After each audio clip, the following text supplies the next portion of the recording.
mirip-mirip seperti skripsi atau karya tulis ya. Tahapan-tahapan atau proses-prosesnya ya. Mulai dari yang pertama adalah ada latar belakang, kemudian ada identifikasi masalahnya, kemudian ada tujuan masalahnya apa. Jadi yang pertama adalah diidentifikasi dulu masalahnya nih apa sih. Katakan masalahnya, oh penjualan kita 1 tahun belakangan ini kok menurun ya, kenapa ya. Nah itu sudah satu masalah ya. Jadi kita identifikasi bahwa penjualan kita ternyata menurun gitu ya. Nah ini akan kita coba analisis nanti kira-kira apa sih penyebabnya dan apa solusinya nanti ya. Kemudian setelah kita identifikasi masalahnya, kita bisa tentukan tujuannya adalah untuk mengetahui kenapa penjualan perusahaan bisa turun ya, dan kemudian mencari solusinya nanti seperti apa. Kemudian yang kedua, setelah kita identifikasi masalahnya, kita kumpulkan data sebanyak-banyaknya. Kita cari sumber referensi dari berbagai macam sumber.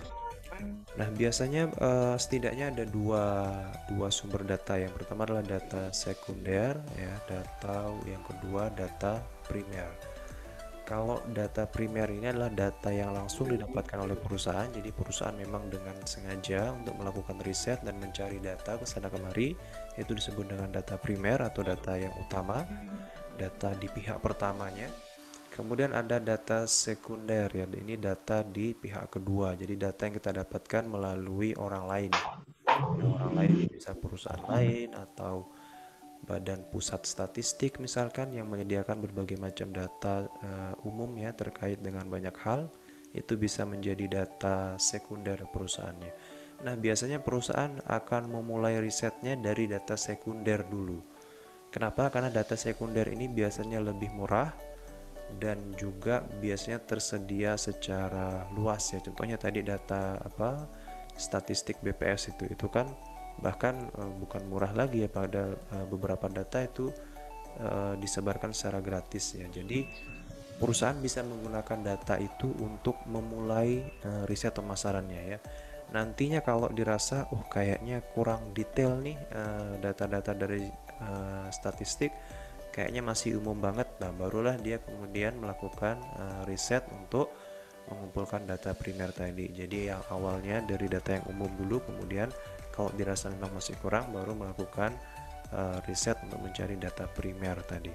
Untuk metode pengumpulan datanya banyak banget bisa dilakukan ya, mulai dari observasi atau pengamatan langsung, jadi diamati secara langsung perilaku konsumen itu seperti apa ketika berbelanja ya.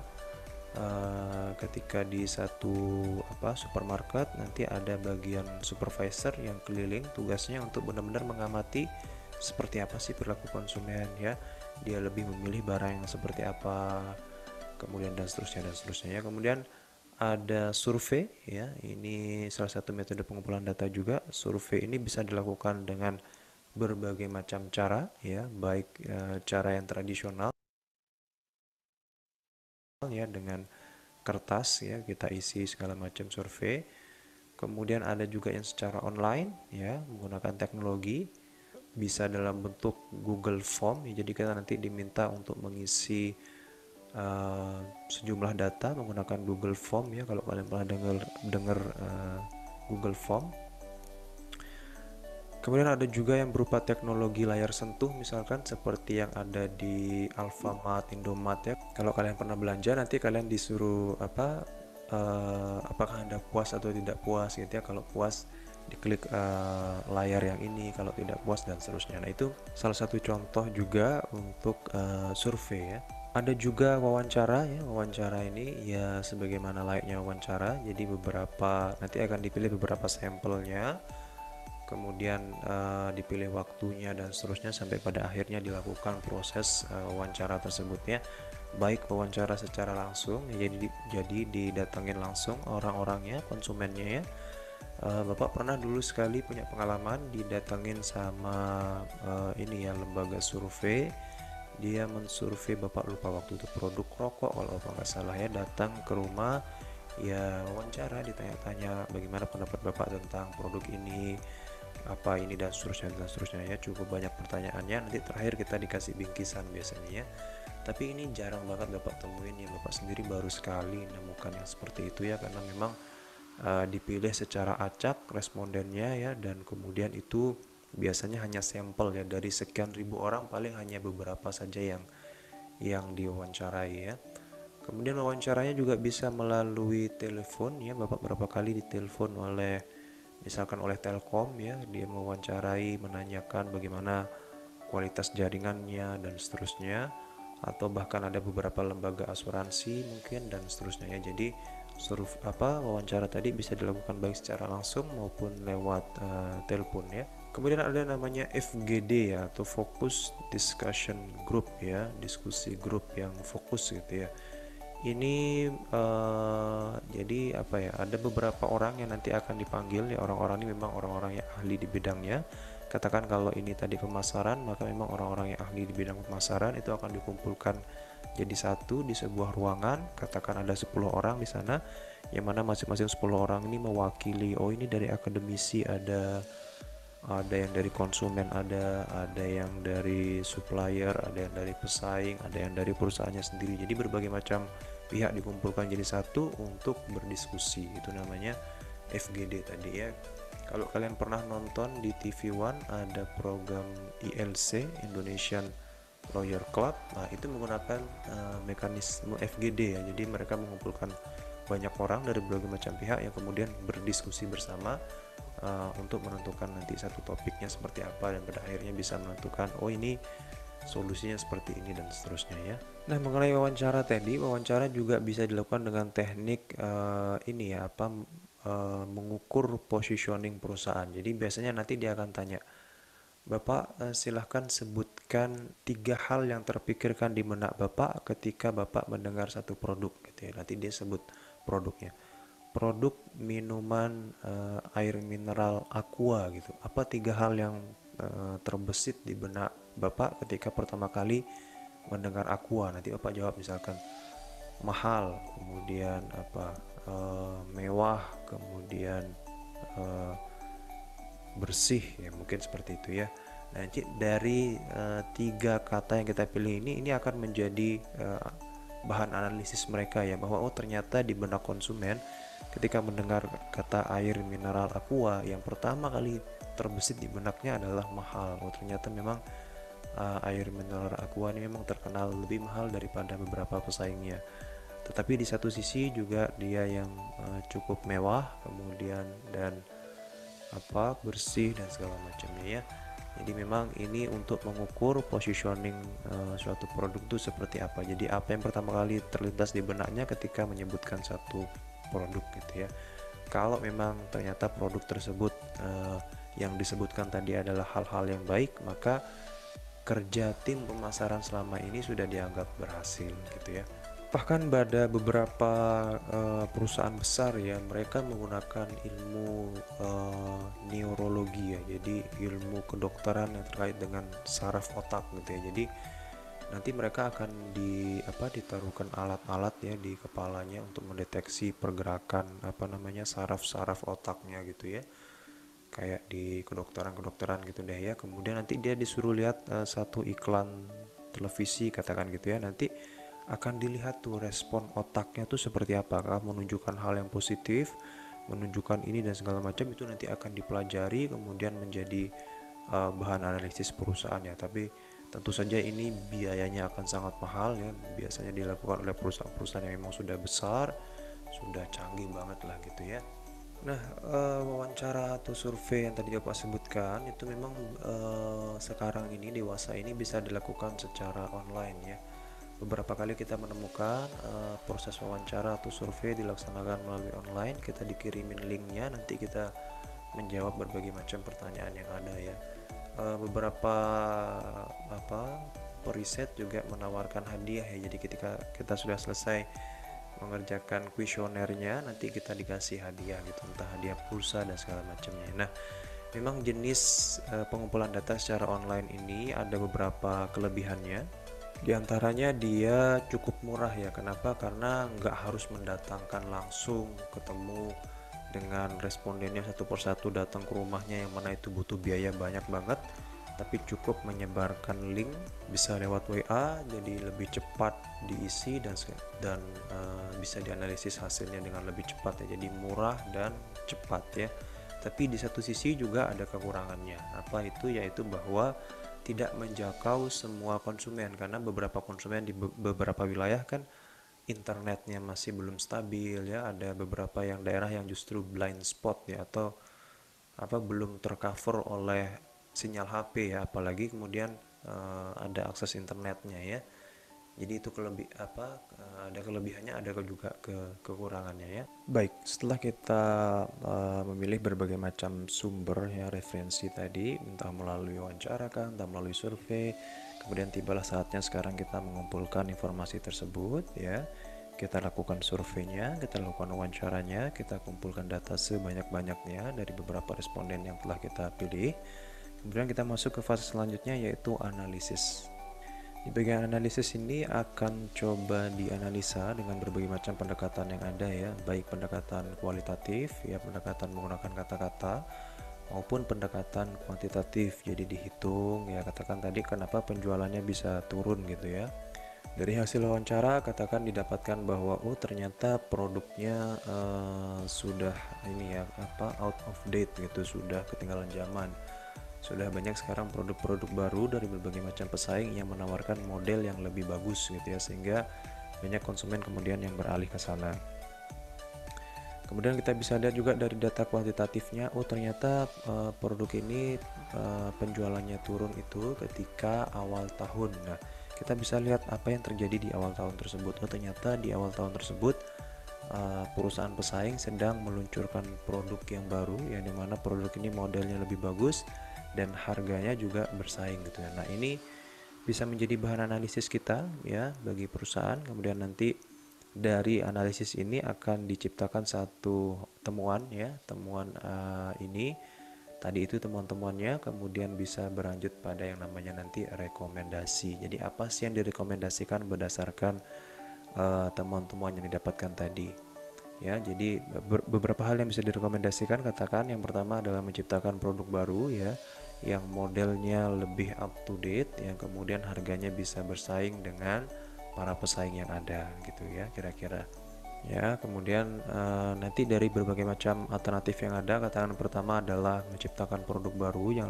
modelnya lebih bagus, kemudian harganya bersaing, atau memperbaiki produk yang lama. Jadi produk yang lama tersebut nanti di repackaging ya, packagingnya dibuat ulang.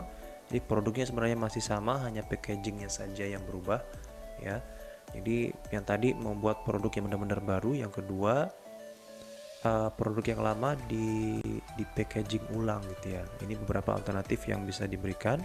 Kemudian nanti masuk ke fase yang terakhir, yaitu pengambilan keputusan. Mana sih dari kedua alternatif pilihan ini yang bakal diambil oleh perusahaannya? Apakah dia mau memproduksi barang yang benar-benar baru atau yang lama saja dirubah tampilannya? Nah, tentu saja dalam menjalankan riset pemasaran ini akan dijumpai beberapa hambatan. Yang pertama, tidak adanya dukungan manajemen ya. Jadi manajemen menganggap bahwa untuk apalah riset-riset segala, menghabiskan banyak biaya, waktu dan segala macamnya, sehingga riset tersebut bisa jadi tidak terlaksana ya, karena tidak mendapat dukungan dari manajemen ya, karena manajemen menganggap bahwa kayaknya riset itu belum perlu deh sekarang, kira-kira seperti itu ya. Kemudian yang kedua, ketika riset tersebut dilaksanakan secara rutin ya dan terus-menerus dengan metode yang sama, seringkali terjadi kejenuhan ya, sehingga para pelaksananya menganggap itu sebagai sekedar formalitas saja ya. Jadi sekedar ya udah deh, sekedar riset-riset saja, sekedar tanya-tanya apa sih keinginan konsumen, sekedar disurvei saja, kayak mungkin kayak kita ke supermarket ya, nanti ada tombol yang kita pencet puas atau tidak puas, itu kan sekedar formalitas saja. Kadang-kadang kita kan asal-asal pencet saja. Nah, kira-kira seperti itu ya yang sering menjadi penghambat, sehingga data yang terkumpul nanti tidak menggambarkan kondisi yang sesungguhnya gitu ya. Kemudian alasan yang ketiga adalah seringkali karena riset ini memang membutuhkan waktu yang cukup lama ya, karena ada prosesnya tadi, mulai dari mengumpulkan data, analisis, sampai dengan rekomendasi, itu kan butuh waktu yang lama ya. Nah, boleh jadi adalah waktu yang lama ini justru menghambat dalam pengambilan keputusan. Maksudnya adalah waktu atau timing bagi perusahaan itu seharusnya dia mengambil keputusan di bulan Januari, tapi karena harus melakukan riset dan segala macam, sehingga tertunda ke bulan Desember, yang mana jaraknya cukup jauh sekali, di mana perusahaan yang lain sudah bisa selangkah lebih depan. Nah, dia belum mengambil keputusan, jadi terlambat mengambil keputusan sehingga berada satu langkah di belakang pesaingnya gitu ya. Nah, riset yang baik adalah riset yang bisa efektif dan sekaligus efisien ya. Efektif artinya tujuannya dia tercapai, apa tujuan risetnya tadi itu untuk mengetahui kenapa sih kok penjualan kita menurun gitu ya. Kemudian di satu sisi juga efisien, yaitu hemat dari segi biaya ya. Kenapa? Karena yang namanya riset, yang namanya penelitian itu kan butuh biaya. Jangan sampai memakan biaya yang cukup besar sehingga kemudian perusahaan menjadi kekurangan biaya hanya gara-gara melakukan riset yang besar-besaran gitu ya. Jadi juga harus dipertimbangkan mengenai biayanya seberapa, jadi agar bisa efektif dan efisien tadi itu ya. Nah, riset ini biasanya nanti akan jadi setelah ada rekomendasi tadi, hasil risetnya sudah diketahui, biasanya hasil riset ini akan disimpan untuk kemudian suatu saat nanti dibandingkan. Bisa dibandingkan dengan hasil riset sebelumnya. Kalau memang sebelumnya sudah pernah melakukan riset, akan dibandingkan kira-kira ada perubahan nggak atau ada tren baru. Katakan di tahun kemarin ada dilakukan riset tentang penjualan yang menurun. Di tahun ini juga dilakukan riset tentang hal yang sama, yaitu penjualannya menurun. Nah, ini kok 2 tahun ini penjualan menurun terus ya, ada apa nih? Nah, itu bisa menjadi bahan pertimbangan lagi ya untuk melihat hasil riset yang sebelumnya. Kemudian hasil riset ini juga bisa dibandingkan dengan peramalan yang dilakukan. Nanti akan kita bahas lebih lanjut tentang peramalan ini ya. Jadi biasanya setiap perusahaan itu melakukan yang namanya peramalan. Jadi diramalkan atau diperkirakan lah gitu ya. Kira-kira di tahun depan tuh seperti apa sih? Kemudian nanti setelah terjadi di tahun depan tuh seperti apa, akan dibandingkan tadi dengan risetnya tersebut. Nah, hasil riset tadi juga bisa dibandingkan dengan para pesaingnya. Jadi pesaing itu kira-kira seperti apa, masalah-masalah yang dihadapi dan seterusnya, itu bisa dibandingkan dengan hasil riset kita tadi itu ya. Nah, peramalan yang Bapak bahas tadi dalam dunia pemasaran biasa disebut atau dalam dunia secara umum ya, biasa disebut sebagai forecasting ya. Teknik ini hampir digunakan dalam setiap bidang keilmuan ya, termasuk adalah bidang keilmuan pemasaran ya. Nah, teknik ini banyak digunakan kalau di pemasaran, itu digunakan untuk meramalkan atau memprediksi tentang berapa banyak penjualan yang akan terjadi di tahun mendatang gitu ya. Nah, kenapa sih penting untuk kemudian memprediksi kira-kira berapa sih penjualan di tahun depan gitu ya? Karena ini berkaitan dengan banyak hal. Yang pertama berkaitan dengan bagian keuangan. Jadi bagian keuangan, dengan adanya prediksi tersebut atau peramalan tadi, maka bagian keuangan bisa menyiapkan uangnya. Kira-kira kalau diprediksi bakal terjadi penjualan sekian, maka dana yang harus saya siapkan bagi departemen keuangan adalah sekian gitu ya. Karena dana ini nanti akan digunakan untuk memproduksi barang, kemudian melakukan promosi dan lain sebagainya. Kemudian termasuk di departemen produksi juga prediksi penjualan tadi akan membuat dia mempunyai acuan dalam memproduksi barang ya. Katakan ternyata penjualannya 100, maka yang harus saya produksi adalah 100 juga atau lebih daripada itu, karena untuk mengantisipasi adanya kelebihan penjualan nanti, kelebihan pemesanan, kira-kira seperti itu ya. Kemudian termasuk bagian sumber daya manusianya juga akan memperkirakan kalau penjualannya sekian berarti dibutuhkan sekian banyak orang yang harus bekerja di bagian produksi, sekian banyak orang yang harus bekerja di bagian ini, dan seterusnya dan seterusnya. Jadi memang teknik peramalan atau memprediksi tersebut itu sangat penting hampir bagi setiap bagian yang ada di perusahaan. Nah, untuk bisa meramalkan atau memprediksi di masa depan itu bisa menggunakan beberapa cara. Cara yang paling sering digunakan adalah untuk melihat masa lalu. Jadi atau time series istilahnya ya. Jadi melihat kecenderungan dari masa-masa sebelumnya. Katakan di tahun pertama dia penjualannya 5 gitu ya, katakan. Kemudian di tahun kedua 6, di tahun ketiga 4. Nah, nanti kemudian ini dirata-ratakan. Jadi 5 ditambah 6 ditambah 4 dibagi dengan 3 sama dengan 5. Jadi diprediksi di tahun keempat nanti penjualannya adalah 5 gitu. Jadi menggunakan metode rata-rata berdasarkan data masa lalu ya, atau bisa menggunakan pendapat ahli. Jadi nanti dari beberapa ahli kita bisa tanyakan, kira-kira di tahun mendatang produk kita ini bakal laku dijual nggak? Oh, kalau produk jenis ini karena merupakan produk yang dibutuhkan, kemungkinan besar di tahun depan akan tetap terbeli sehingga menghasilkan penjualan yang tinggi bagi perusahaan. Kira-kira seperti itu. Bisa berdasarkan data di masa lalu atau pendapat ahli tadi itu ya. Nah, berbicara tentang penjualan tadi erat kaitannya dengan berbicara tentang pasar ya. Pasar dalam pengertian pemasaran ya. Pasar yang dimaksud adalah yang pertama ada namanya pasar potensial ya. Pasar potensial ini adalah sejumlah pasar yang dimana ada minat konsumen untuk membeli produk ya. Katakan dari produk yang kita luncurkan ternyata beberapa konsumen tuh berminat untuk membeli. Nah, itu sudah disebut sebagai pasar potensial ya. Kemudian ada yang namanya pasar yang tersedia. Pasar yang tersedia ini adalah tadi itu ya, jadi ada minat untuk membeli dan ada kemampuan untuk membeli ya. Karena percuma kalau sekedar berminat, ya semua orang juga berminat ya. Ditanya mau beli mobil mewah, berminat nggak? Ya berminat gitu, tapi belum tentu punya kemampuan tadi ya. Maka pasar yang tersedia itu minat disertai dengan kemampuan. Kemudian ada namanya pasar sasaran ya. Pasar sasaran ini adalah sejumlah pasar yang ditargetkan oleh perusahaan. Jadi katakan tadi ada banyak sekali konsumen yang memiliki minat dan kemampuan untuk membeli, tapi tentu saja karena kemampuan perusahaan ya, kemampuan produksi perusahaan dan segala macamnya, sehingga perusahaan tidak bisa mengambil seluruh pasar tadi, maka perusahaan hanya memilih beberapa saja. Nah, beberapa tersebut disebut sebagai pasar sasaran perusahaannya.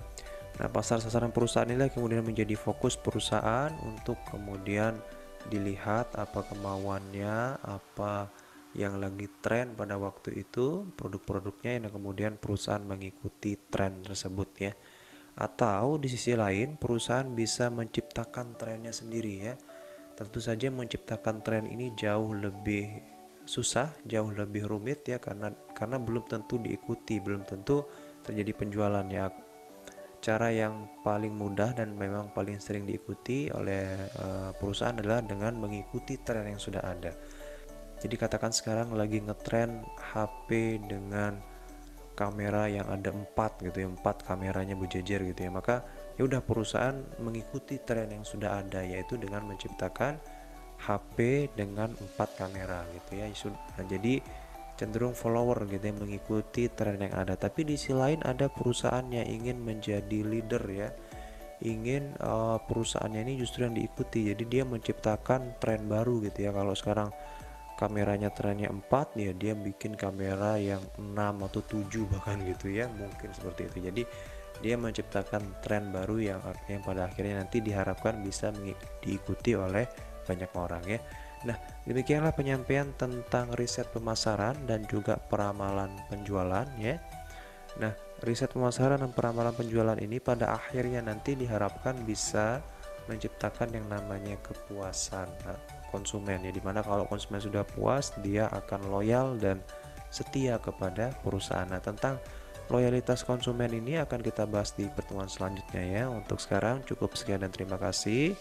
Setelah ini silahkan kalian saksikan materi tentang tugas kelompok ya. Jadi nanti setelah UTS ya, setelah UTS di pertemuan UTS kan pertemuan ke-7, pertemuan ke-8 itu sudah tugas kelompok kalian. Nah, apa-apa saja tugas kelompoknya, bagaimana sistematika dan seterusnya, silahkan saksikan di video selanjutnya. Untuk sekarang cukup sekian dan terima kasih. Assalamualaikum warahmatullahi wabarakatuh. Waalaikumsalam warahmatullahi wabarakatuh. Waalaikumsalam warahmatullahi wabarakatuh. Bismillahirrahmanirrahim. Waalaikumsalam Assalamualaikum warahmatullahi wabarakatuh. Baik, berikut ini Bapak akan sampaikan informasi tentang tugas kelompoknya. Mulai dari yang pertama.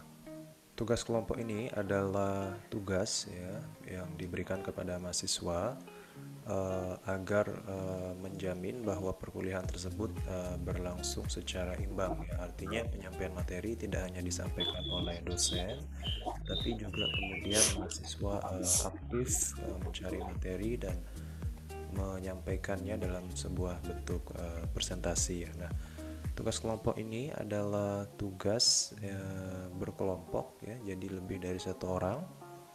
Kemudian tugas kelompok ini memiliki bobot penilaian 20% dari total keseluruhan nilai yang ada.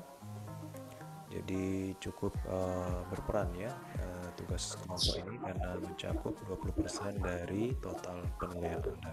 Dari satu kelas yang ada itu akan kita bagi menjadi 6 kelompok ya. Jadi berapapun nanti jumlah mahasiswanya akan dibagi menjadi 6 ya.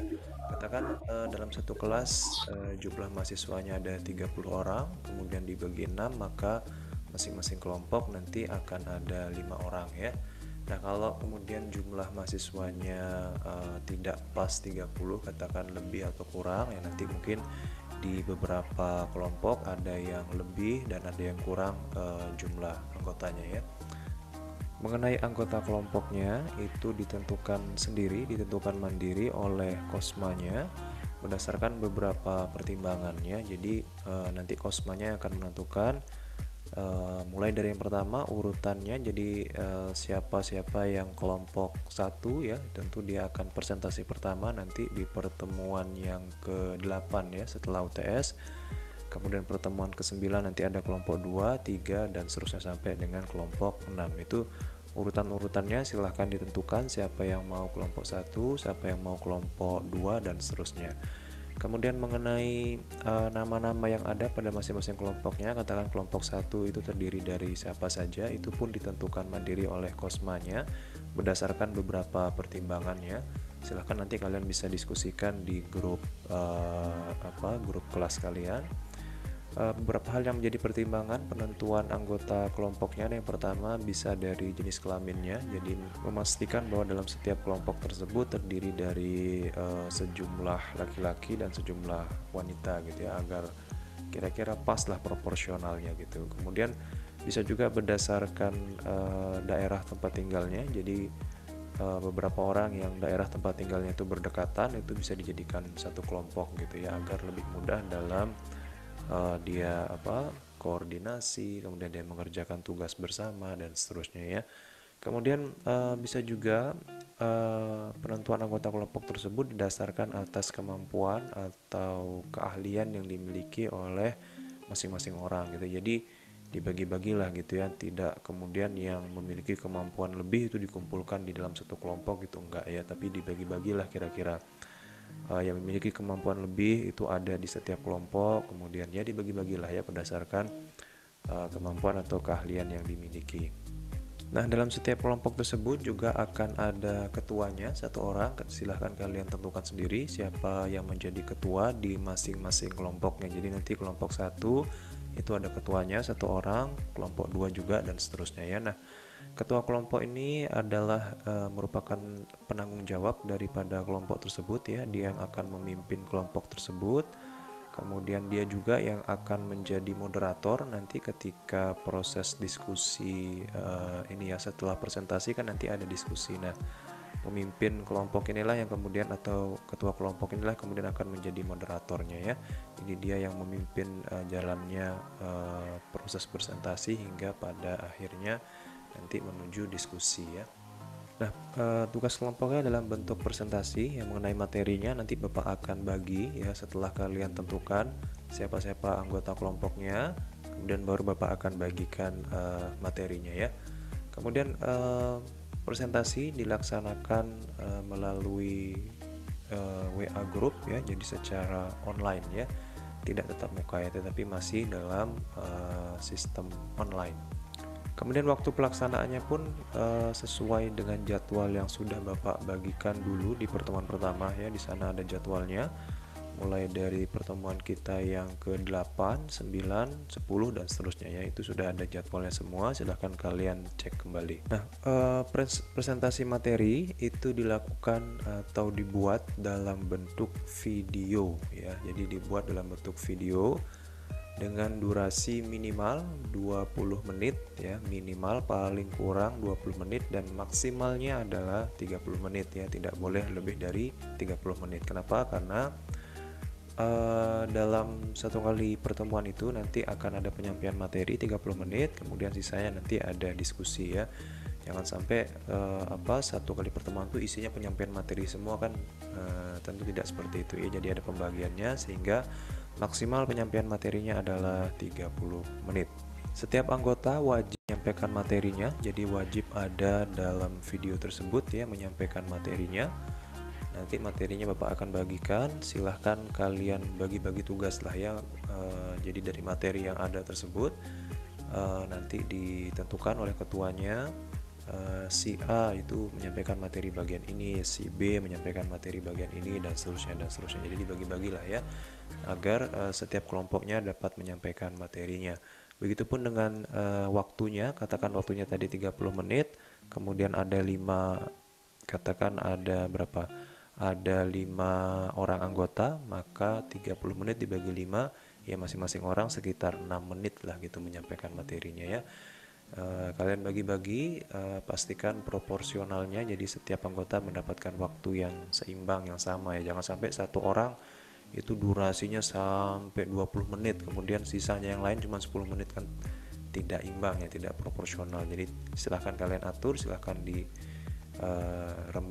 didiskusikan pada masing-masing kelompok Anda ya.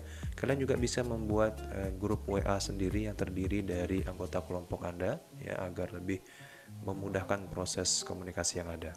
Nantinya setelah videonya jadi, setelah selesai diedit ya, kemudian diupload ke YouTube ya.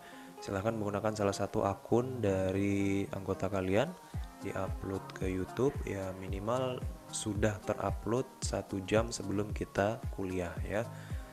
Jangan sampai nanti ketika kita kuliah belum diupload, kan tidak ada yang bisa kita tonton nanti, karena akan dibagikan linknya nanti, link YouTube-nya itu, link videonya itu ketika kita mulai kuliah gitu ya. Bagus lagi kalau bisa jangan satu jam sebelumnya ya, bahkan mungkin beberapa jam sebelumnya atau 1 hari sebelumnya Anda sudah upload, itu tentu akan lebih baik lagi ya. Nah, mengenai teknis pengambilan gambarnya, kemudian editing videonya, itu semua terserah kreativitas kalian ya. Konsepnya mau seperti apa itu terserah kalian semua ya, kalian atur deh ya, karena generasi milenial sekarang nggak perlu diajarin deh kalau masalah bikin-bikin video ini, kayaknya sudah rata-rata sudah bagus-bagus semua ya, bahkan lebih pinter dia gitu ya ketika bikin video. Nah, mengenai konsepnya silahkan kalian atur mau seperti apa ya, teknik pengambilan gambarnya mau seperti apa ya, dan nggak mesti harus pakai kamera yang bagus gitu kan, kalian bisa pakai kamera HP ya. Jadi sebenarnya alat tuh nggak terlalu penting, yang penting adalah kreativitas kalian tuh ya, bagaimana kalian bisa benar-benar memaksimalkan mungkin teknik pengambilan gambarnya, mungkin teknik audionya ya. Kalian entah nanti perekaman videonya itu bisa terpisah menggunakan headset atau seperti apa, silahkan diatur deh ya. Pastikan kualitas pengambilan gambarnya bagus dan juga audio ya, perhatikan audionya, jangan sampai gambarnya bagus tapi audionya kecil, nggak kedengaran atau kersek-kersek sama suara angin dan segala macamnya ya. Kadang-kadang orang tuh kalau kualitas gambarnya nggak terlalu bagus gitu ya, tapi suara audionya mantep, itu kadang-kadang orang masih bisa memaafkan gitu ya. Tapi kalau kemudian gambarnya bagus tapi audionya nggak bagus, itu cenderung orang akan bilang tidak bagus secara keseluruhan gitu ya. Jadi pastikan juga audionya ya. Kemudian mengenai teknik editingnya, kalian silahkan ya. Oleh sebab itu mungkin nanti bisa diatur pembagian kelompoknya ya. Di setiap kelompok tuh mungkin ada salah satu orang yang memang kira-kira bisa lah untuk editing videonya ya. Kalian bisa edit video di HP menggunakan aplikasi banyak deh, kayak ada KineMaster ya. Kemudian di laptop ya, juga itu bisa ngedit video menggunakan banyak aplikasi ya, ada Adobe Premiere Pro, Adobe After Effects, kemudian Filmora dan lain sebagainya, banyak banget ya. Silahkan kalian download, ada yang gratis, ada yang macam-macam deh ya, tergantung dari kreativitas kalian semuanya ya. Kemudian mengenai teknik pengambilan gambarnya, kalian Mungkin bisa janjian kumpul bareng ya di satu lokasi, di kampus kah atau di mana dah terserah kalian. Kemudian kalian ngambil gambarnya bersamaan di satu lokasi tersebut, atau kalian bisa ngerekam sendiri-sendiri kemudian nanti digabungin jadi satu. Itu terserah semua kalian ya, terserah kreativitas kalian nanti itu seperti apa, silahkan diatur ya. Kemudian mengenai penilaiannya, jadi tugas kelompok ini tentu akan Bapak nilai ya, beberapa hal yang menjadi bahan penilaian Bapak. Yang pertama adalah dari sisi materinya. Jadi materi yang disampaikan memang materi yang cukup lengkap ya, sumber referensinya jelas dari mana, mencakup ada teorinya, jadi teorinya apa, kemudian nanti praktik, atau maksudnya praktik ini adalah penerapan di di kehidupan nyata tuh kira-kira seperti apa. Misalkan teori ilmu manajemen, nanti kemudian penerapannya pada perusahaan tuh seperti apa. Kalau itu manajemen pemasaran, penerapan pada perusahaannya seperti apa. Kalau itu etika bisnis Islam, penerapan pada perusahaannya seperti apa gitu. Jadi antara teorinya ada, kemudian contoh penerapannya juga ada. Kemudian yang kedua, penilaiannya terkait dengan cara kalian menyampaikan ya. Ini lebih ke arah deliverynya atau penyampaiannya itu seperti apa ya. Kalian editing videonya tuh seperti apa, kalian proses menyampaikan materinya tuh seperti apa, entah menggunakan apa dan segala macamnya ya sih, yang mana penyampaian tersebut harus menarik ya dan mudah dipahami, itu kata kuncinya ya. Jadi penyampaiannya itu harus menarik ya, kalian buat semenarik mungkin dan mudah dipahami. Jangan sampai penyampaian materi itu terlalu orang nggak ngerti ini apa gitu ya. Jadi harus mudah dipahami. Termasuk ketepatan waktu juga ya. Ketepatan waktu ini maksudnya adalah ketika memang jam perkuliahan sudah dimulai ya, hadir tepat waktu gitu ya. Kemudian videonya juga sudah diupload sebelumnya, jadi ya tepat waktu lah gitu ya. Bahan penilaian selanjutnya adalah kekompakan kalian ya, karena ini tugas kelompok bukan tugas individu, maka yang Bapak nilai adalah kelompoknya gitu. Bapak tidak menilai satu persatu orang ya, tidak, tapi Bapak menilai secara keseluruhan. Kalian sebagai sebuah kelompok tuh seperti apa sih? Kalian kompaknya tuh seperti apa sih ya kira-kira? Kalau umpama nanti ada salah satu orang yang tidak hadir, kemudian tidak penyampaian videonya rata-rata semua bagus, tapi ada satu orang yang tidak bagus gitu. Nah, itu tentu saja akan mengurangi nilai kekompakan tim kalian ya, karena yang Bapak nilai adalah tim ya. So, pastikan seluruh anggota kalian itu memang aktif baik dalam penyampaian materinya maupun nanti dalam sesi diskusinya ya, karena tugas kelompok ini nanti ketika kita kuliah itu akan diawali oleh penyampaian materi oleh kelompok yang bertugas di hari itu, dan setelah penyampaian materi itu akan ada sesi diskusi tanya jawab ya. Persis sama seperti pada saat perkuliahan yang Bapak laksanakan ya. Di awal Bapak akan sampaikan materi, setelah itu nanti ada diskusi tanya jawab. Nah, ketika tugas kelompok pun seperti itu ya. Nanti ada penyampaian materinya dan setelah itu tanya jawab ya. Nah, pada saat proses tanya jawab atau diskusi ini, seluruh anggota juga aktif ya dalam menjawab, mengomentari dan seterusnya ya. Jadi keaktifan keseluruhan anggota itu akan menjadi bahan penilaian Bapak untuk kekompakan tim. Jadi pastikan kalian benar-benar mempelajari materinya sehingga pertanyaan apapun yang diajukan nanti dapat dijawab dengan baik ya. Jangan sampai nanti ada pertanyaan kemudian tidak bisa dijawab gitu ya. Nah, tentu saja ini akan mengurangi nilai kalian ya. Karena ada pertanyaan tapi tidak bisa dijawab gitu. Jadi pastikan kalian benar-benar mempelajari materinya sehingga pertanyaan apapun yang diajukan oleh teman-teman kalian yang lain, kalian bisa menjawabnya dengan baik ya. Demikian, kalau masih ada yang kurang atau kurang jelas kalian bisa tanyakan, silakan. Demikian, terima kasih. Assalamualaikum warahmatullahi wabarakatuh.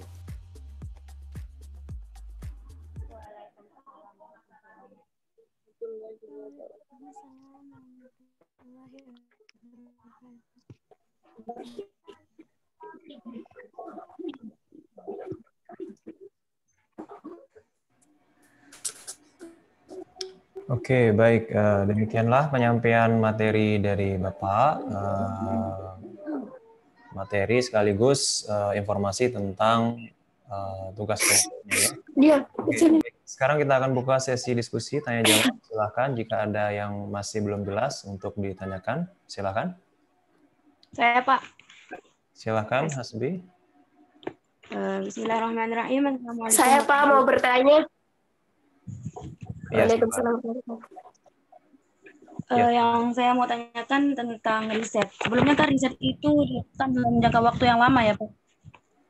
Nah, saya mau tanya, apa hal yang terbesar dihadapi perusahaan ketika dia itu melakukan riset, Pak? Itu saja. Oke, baik.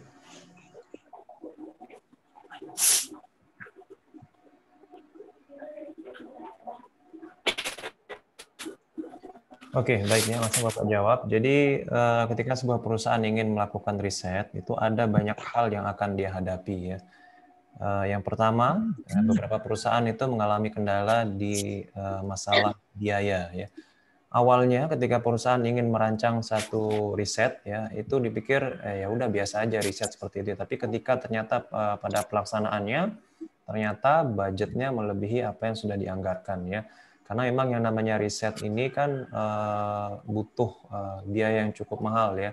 Karena pertama dia harus menyewa orang yang memang ahli di bidangnya. Kalau di perusahaannya tidak memiliki karyawan yang memang ahli di bidang statistik, mau nggak mau dia harus menyewa orang yang paham tentang hal tersebut. Kemudian kalau dia mau meneliti tentang konsumen, konsumen kan tersebar wilayahnya ya. Ada yang di Kota Mataram, ada yang di sana dan sana. Nah, semakin jauh lokasi konsumen tersebut, tentu biaya yang dikeluarkan akan semakin besar juga karena terkait dengan biaya transportasi, belum nanti biaya akomodasi, apakah karyawannya harus menginap di lokasinya kalau emang itu terlalu jauh, kemudian biaya konsumsi pegawainya, dan seterusnya, dan seterusnya. Jadi, biasanya pertama yang dihadapi hal terbesar adalah terkait dengan biaya. Hal kedua adalah terkait dengan kerumitan atau apa ya, komplikasi daripada penelitian tersebut ya, karena boleh jadi ketika perusahaan ingin meneliti bahwa penjualan perusahaannya sudah turun kurang lebih beberapa tahun belakangan ini ya. Nah, ketika diteliti ternyata sulit sekali menemukan kenapa kok penjualan tersebut turun ya, karena berdasarkan beberapa indikator yang dilihat kayaknya sih normal-normal semua ya, kenapa kok bisa turun. Nah, seringkali perusahaan sulit untuk bisa menemukan apa sih akar permasalahan dari masalah yang terjadi ya. Kira-kira seperti itu.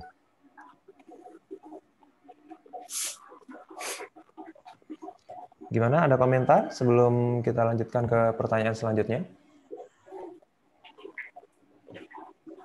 Itu saja, terima kasih atas jawabannya. Oke, baik. Ada yang mau bertanya lagi? Silakan. Saya Pak. Saya Pak. Oke, silakan Nurfani. Oke. Bismillahirrahmanirrahim. Assalamualaikum warahmatullahi wabarakatuh. Waalaikumsalam. Waalaikumsalam. Yang mau saya tanyakan mengenai metode pengamatan, kan ada 8 ya, kalau tidak 8, 7 observasi, survei, online, FGD. Nah, yang dari metode pengamatan ini kan kata Bapak tadi ada keunggulannya dan juga ada kelemahannya gitu. Seperti wawancara kan memerlukan banyak dana karena harus datang langsung ke konsumen, dan telepon juga walaupun tidak memerlukan banyak dana tetapi banyak konsumen itu yang jauh dari internetannya itu tidak bagus gitu. Nah, yang mau saya tanyakan itu Pak, dari beberapa banyak metode pengamatan ini, metode apa yang efektif untuk dilakukan oleh perusahaan. Nah, terus dari metode ini, apakah ketika perusahaan memilih metode wawancara misalnya, terus banyak pengeluaran dana. Nah, apakah pengeluarannya itu bisa ditutupi oleh keuntungan yang akan dia dapatkan setelah melakukan metode pengamatan ini, Pak? Oke, baik ya.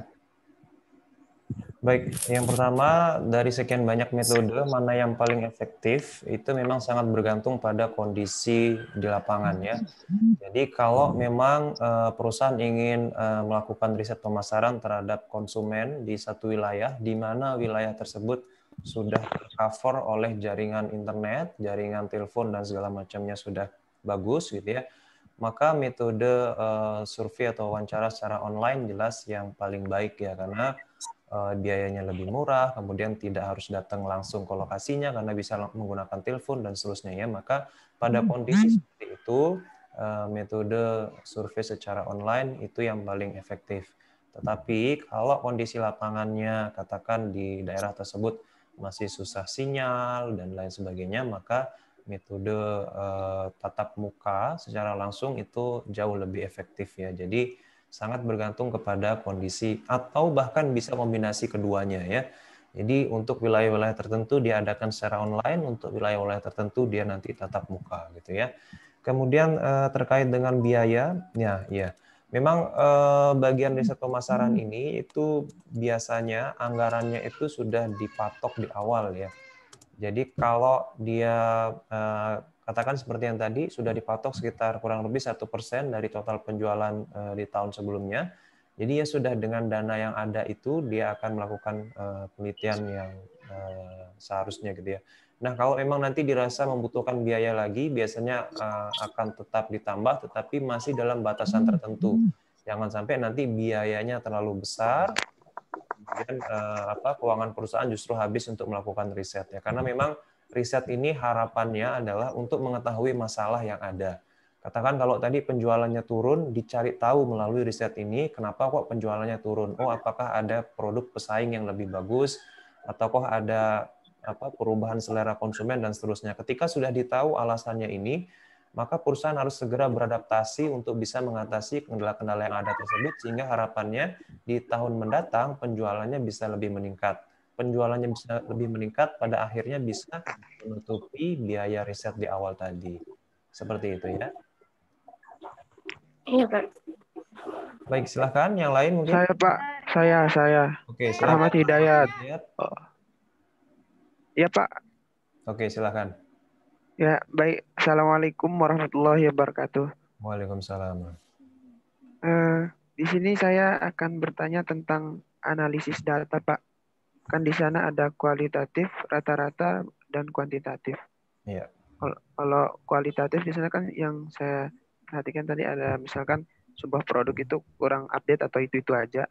Dan kalau kuantitatif misalkan ada sebuah produk yang dikeluarkan di awal tahun lah gitu dengan harga yang bersaing. Nah, yang saya tanyakan ini tentang rata-rata tadi Pak, belum terlalu jelas apakah rata-rata tentang produknya tidak laku ataukah hal-hal yang membuat sebuah perusahaan itu tidak bisa menjalankan produknya.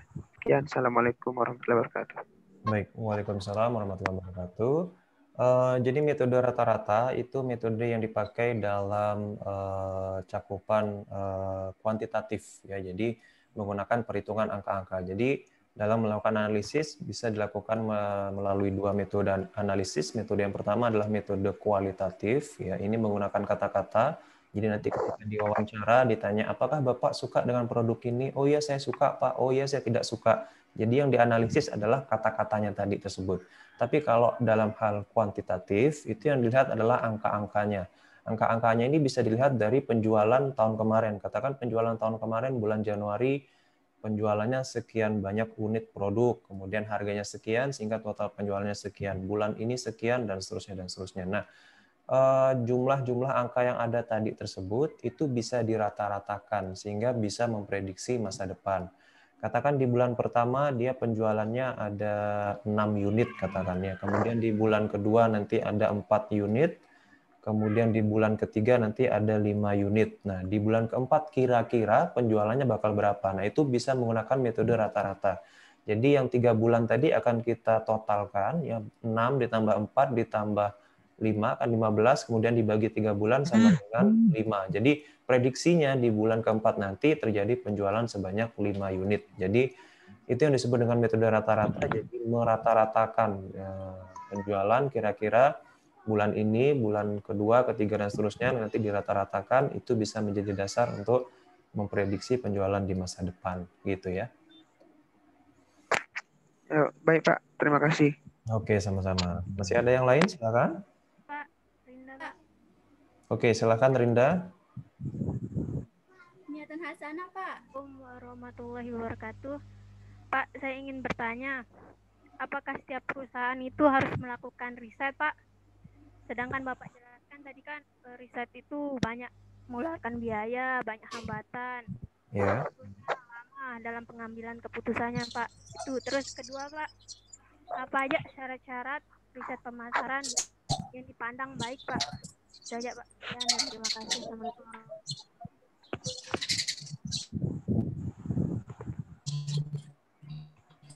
Baik ya, yang pertama Bapak akan jawab, apakah perusahaan harus melakukan riset? Jawabannya adalah tidak harus ya, karena memang tergantung dari kebijakan manajemennya. Ketika manajemen merasa bahwa kayaknya nggak perlu riset deh, ini cukup saya analisis sendiri aja, saya sudah bisa tahu kok ini kenapa penjualannya turun, karena alasan ini, dan seterusnya ya. Boleh jadi pada kondisi seperti itu, seorang atasannya ini memang sudah memiliki kemampuan atau kapabilitas yang cukup baik ya, sehingga dia nggak perlu riset-riset segala, cukup dia analisis sebentar saja, dia sudah bisa tahu ya.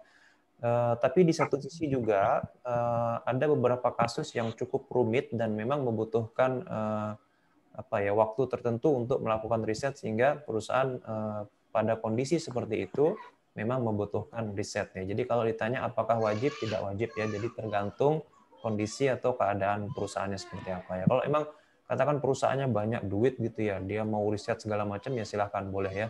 Tergantung kebijakan masing-masing perusahaannya ya.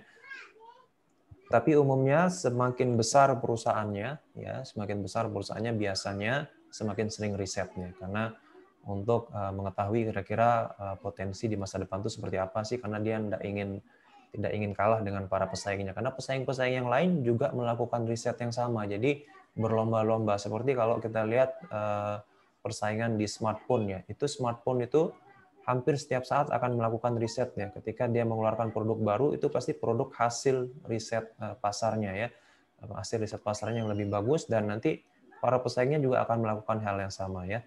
Oke, kemudian yang selanjutnya tadi pertanyaan tentang seperti apa sih riset yang baik tersebut ya. Riset yang baik adalah riset yang efektif dan efisien ya. Efektif adalah dia mampu menjawab pertanyaan yang ada.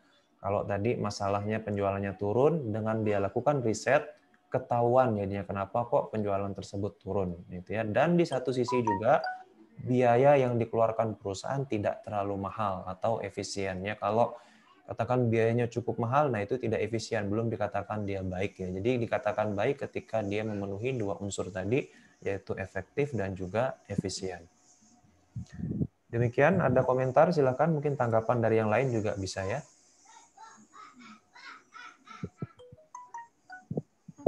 Ada yang mau menanggapi? Biaya yang hemat itu seperti apa, Pak?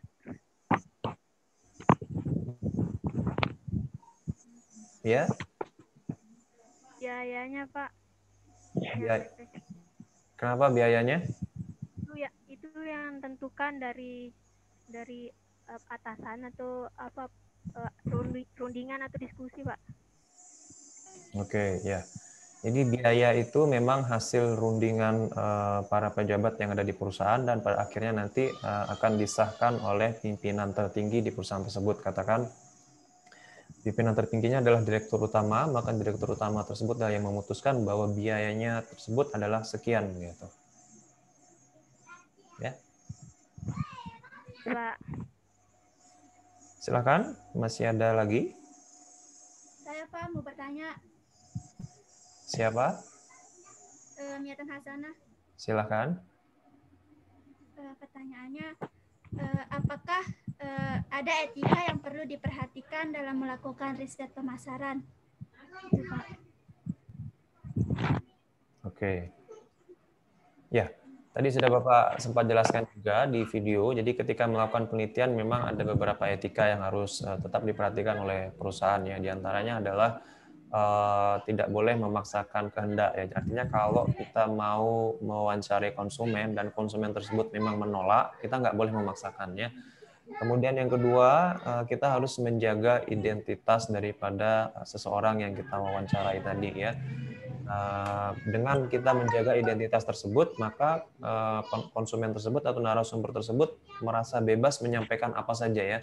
Hal-hal yang buruk, hal-hal yang segala macam itu bebas disampaikan karena identitasnya sudah dirahasiakan. Karena beberapa orang kalau diwawancara itu dia takut-takut ya Kak. Takut kalau dia nyampaikan sesuatu yang salah, nanti namanya itu dicari gitu ya. Oleh sebab itu, dalam setiap wawancara ada etika yang harus dipenuhi. Salah satunya adalah menjaga kerahasiaan daripada identitas narasumbernya. Termasuk etika tidak boleh mengarahkan jawaban gitu ya. Ketika ditanya, Pak, apakah Bapak puas terhadap produk ini? Puas kan Pak ya? Gitu. Nggak boleh kita mengarahkan jawaban daripada narasumber tersebut. Kita harus memberikan kesempatan pada narasumber tersebut untuk menjawab sesuai dengan keadaan yang ada pada seperti itu ya. Bapak, terima kasih. Silakan, ada yang lain? Mengenai tugasnya sudah cukup jelas? Insya Allah Pak, sudah jelas. Insya Allah. Oke, nanti setelah ini silahkan kalian bagi anggota kelompoknya. Iya, Pak. Silahkan ditentukan sendiri. Nanti Baik, Pak. kalau sudah dikirimkan ke Bapak, Bapak akan bagikan materinya sehingga kalian bisa sudah persiapkan dari sekarang dah gitu ya. Pak, mau bertanya lagi Pak tentang Oh iya, silakan. Silakan. Pak, di kelompok itu berarti nilai kita sama gitu Pak maksudnya? Atau kekompakan tim itu Pak?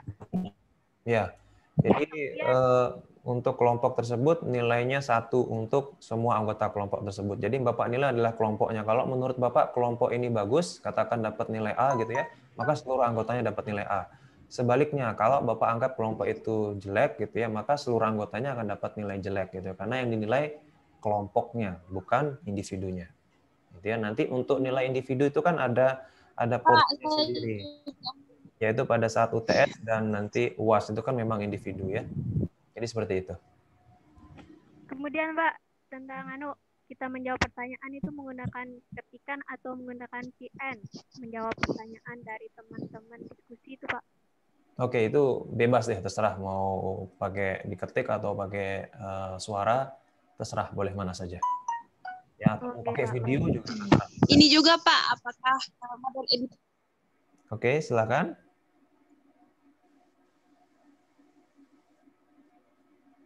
Silakan, apa? Ada yang mau ditanyakan barusan?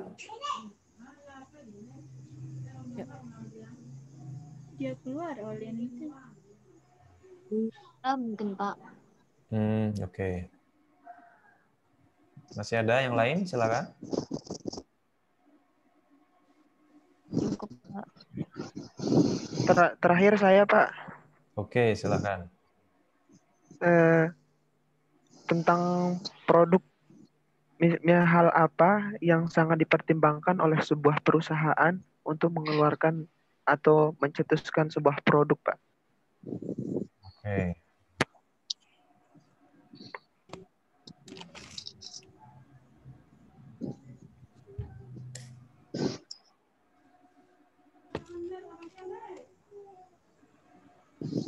Jadi ketika sebuah perusahaan ingin meluncurkan satu produk, biasanya perusahaan akan mempertimbangkan 2 hal. Ya.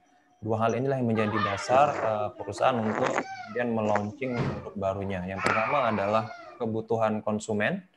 Jadi akan diriset, akan dicari tahu apa sih yang benar-benar dibutuhkan oleh konsumen ini ya. Katakan HP seperti apa sih yang dibutuhkan oleh konsumen? Apakah HP dengan kualitas yang baik ya sehingga bisa dipakai gaming, HP yang seperti apa, itu dicari kebutuhannya seperti apa.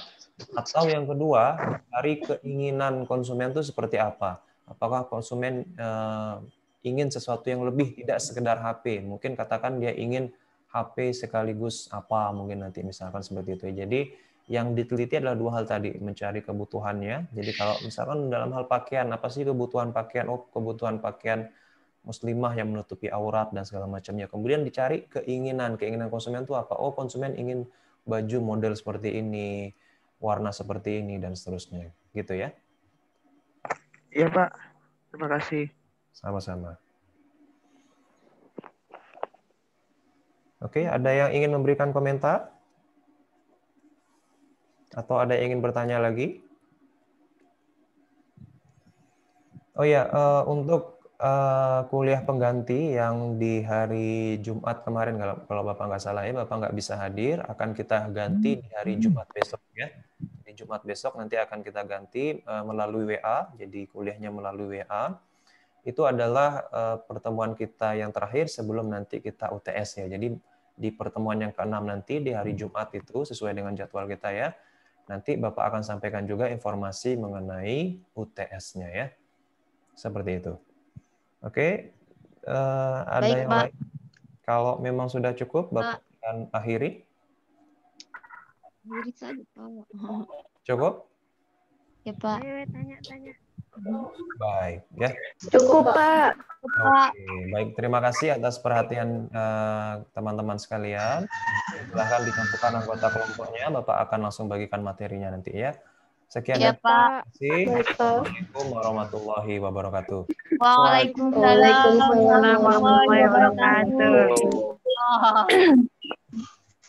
Makasih, Pak. Ya.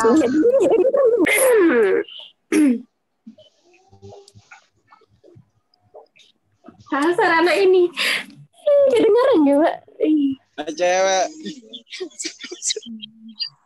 Matiin. Tungguin Bapak dulu. Tanya ini, Pak. Kok masih mau nanya?